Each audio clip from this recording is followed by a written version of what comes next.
Uttar Pradesh police में constable बनने की चाह रखने वाले युवाओं के लिए एक बड़ी खुशखबरी है। उत्तर प्रदेश पुलिस के अंतर्गत आपको 26,210 पदों के लिए भर्ती देखने को मिलेगी। ये जो भर्ती है, कब इसके लिए फॉर्म आएंगे, कब इसका एग्जाम्स होगा, किस तरीके से आपका जो है सिलेक्शंस और कब तक इसकी जो है नियुक्ति होगी।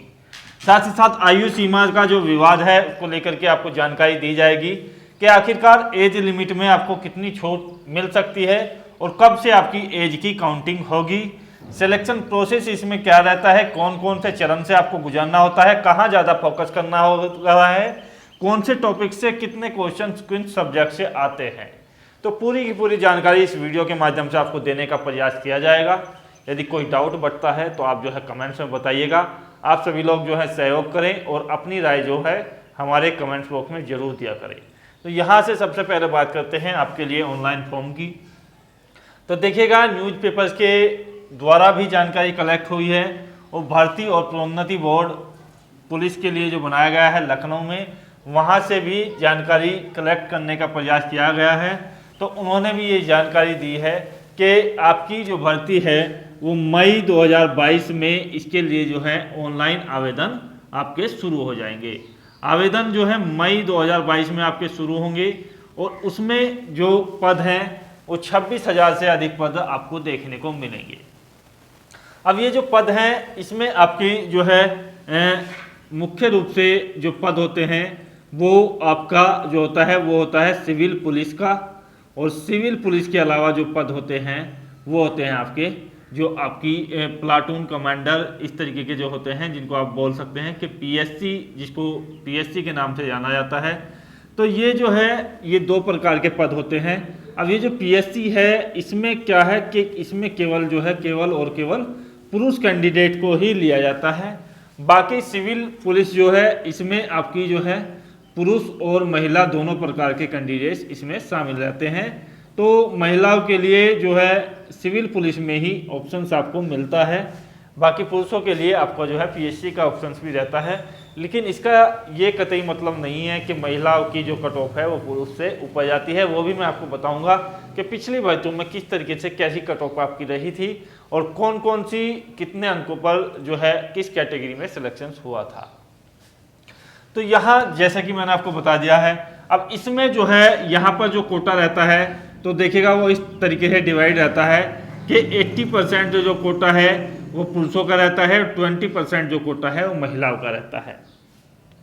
तो कुल मिलाकर के कहने का तात्पर्य ये है कि जहाँ तक संभावना यही है कि लगभग 18,000 के आसपास जो आपके पद होंगे वो सिविल पुलिस में होंगे और लगभग यहाँ पर 8,000 के आसपास जो आपके पद होंगे वो पीएससी पुलिस में आपके होंगे। तो ये जो भर्ती है ये की जाएगी और आपकी जो एज की सीमा है तो देखिएगा इन भर्तियों के लिए जो रखी जाती है वो 18 से 22 वर्ष रखी जाती है, जो आपकी पहले रखी गई थी। लेकिन इसमें क्या किया गया था कि इसमें भी संशोधन किया गया, फिर 18 से आपकी 23 कर दी गई थी और ये जो की गई थी ये आपकी कर दी गई थी जो इससे पिछले वाली भर्ती हुई थी 2019 के आसपास, ये आपकी जो है एज लिमिट कर दी गई थी। और अब जो आपकी एज लिमिट होनी है वो है 18 से 25 वर्ष, क्योंकि आप सभी समझ सकते हैं कोविड के कारण जो है सभी भर्तियों में आयु की सीमा जो है लगभग बढ़ा दी गई है। राज्य स्तर की जो भी भर्तियां होंगी तो इसमें भी आपको आयु की छूट मिलेगी और 18 से 25 आपकी एज लिमिट रखी जाएगी 2022 में। 90% संभावना यही है और यदि 10% की बात की जाए तो 18 से 23 आपकी हो सकती है। अब एज की जो काउंटिंग होगी, एज की जो होगी वो होगी देखिएगा 1 जुलाई 2022 तक आपकी जो आयु है वो 18 वर्ष कम से कम हो और 25 वर्ष अधिक हो। ये जो आयु है ये केवल और केवल जनरल कैंडिडेट यानी कि अनरिजर्व कैंडिडेट्स के लिए रखी गई है। ईडब्ल्यूएस को भी इसी आयु सीमा के अंतर्गत रखा जाता है। ओबीसी के लिए जो है यहाँ पर 3 वर्ष जो है अतिरिक्त लिए जाते हैं, एससी के लिए जो है और यहाँ पर रखे जाते हैं 5 वर्ष अधिक। एससी हो या आप जो है एसटी हैं तो आपको जो है 5 वर्ष एक्स्ट्रा दिए जाते हैं।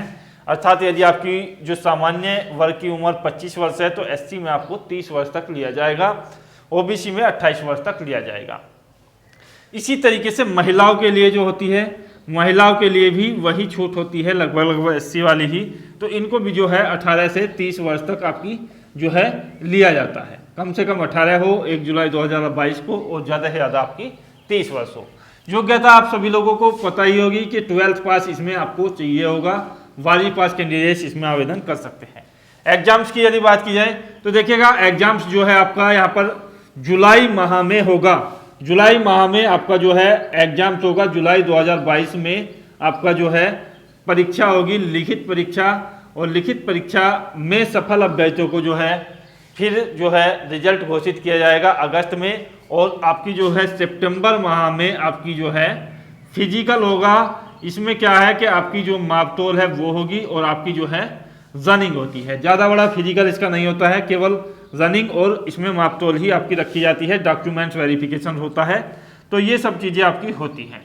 तो जिन लोगों ने आरक्षण के लिए अपना दावा पेश किया है वो अपने जो है जातिगत दस्तावेज तैयार रखें, और EWS कैंडिडेट्स भी अपना जो है बना ले, क्योंकि अप्रैल के बाद से ही आपका जो है नया EWS का सर्टिफिकेट मान्य होगा। तो ये जानकारी मैंने आपको दे दी है। सिलेक्शन प्रोसेस के लिए जैसा कि मैंने आपको बता दिया है कि इसमें आपके जो है 3 स्टेप होंगे। पहला स्टेप जो होगा वो आपकी होगी लिखित परीक्षा। दूसरा स्टेप जो होगा इसका जो होगा वो होगा आपका यहाँ पर देखिएगा फिजिकल और मेजरमेंट, फिजिकल आपका होगा। और तीसरा जो स्टेप होगा वो नॉर्मल मेडिकल होगा। नॉर्मल मेडिकल से मतलब ये है कि सामान्य मेडिकल होता है जिसमें 5 से 6% अभ्यर्थी ही बाहर किए जाते हैं, बाकी इसमें नहीं होता है। फिजिकल में भी केवल आपकी 4800 मीटर की दौड़ होती है, कोई ज़्यादा भारी बात नहीं है, तो सभी लोग इसको कर लेते हैं। तो मेन जो होता है वो आपकी मुख्य परीक्षा है, जिसका सिलेबस मैं आपको यहाँ पर बता रहा हूँ। उसके बाद मैं आपको जो है इसके बारे में और जानकारी दूंगा कि इसकी जो कट ऑफ है वो किस तरीके से रहती है। सिलेबस में बात की जाए तो सिलेबस में मुख्य रूप से जो है 4 सब्जेक्ट आपसे पूछे जाते हैं। हिंदी आपसे पूछी जाती है, 37 क्वेश्चंस आपके होते हैं। 37 क्वेश्चंस होते हैं, 2 अंकों के आपके होते हैं, तो कुल मिलाकर के 74 अंकों का आपका जो है हिंदी का पेपर होता है। इसी तरीके से GS होती है। इसके बाद जो आपका 38 क्वेश्चंस इसके होते हैं, और 2 अंकों का एक क्वेश्चन होता है, तो यहाँ पर 76 अंक आपको दिए जाते हैं।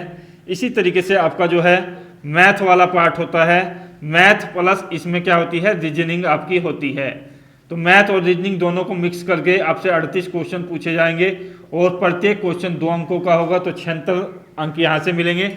और एक सेपरेट पार्ट आपका जो है रीजनिंग का अलग से पूछा जाता है। इसमें आपके 37 क्वेश्चन होंगे, और ये आपके जो है 74 मार्क्स से होंगे।